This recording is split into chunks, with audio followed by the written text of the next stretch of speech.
欢迎光临，您请坐，这是本店的菜单，您看看。哟呵，还出菜单了，让我来瞅瞅都有啥。好家伙，品种挺齐全啊，但是没有我想要的。差评，最近开学了，没啥意思。我想做个以假乱真，可以带去学校惊呆小伙伴的那种美食。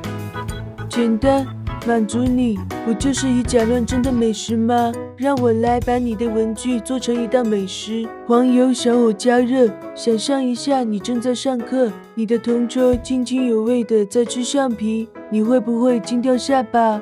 棉花糖倒进融化的黄油，小火加热搅和至棉花糖融化，然后倒入奶粉，继续搅和，把奶粉充分溶解到棉花糖里，搅和成光滑细腻的流动状液体棉花糖。放凉后用手捏成长方形，刀子切成细长条，四周来回塑形，捏成橡皮的形状。拿个橡皮擦的外包装，把橡皮放进去，边缘整理下形状，可以吃的橡皮擦就做好了。那来个塑分题，4块橡皮，你能猜到哪一块是真的橡皮吗？客官，您要的以假乱真的美食，请慢用。瞅，这不是我的橡皮擦吗？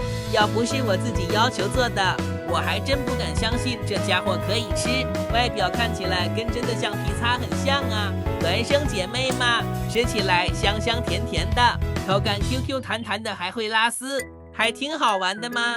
这橡皮我要是拿到学校去，当着他们面吃，我同学一定会骂我神经病的，哈哈。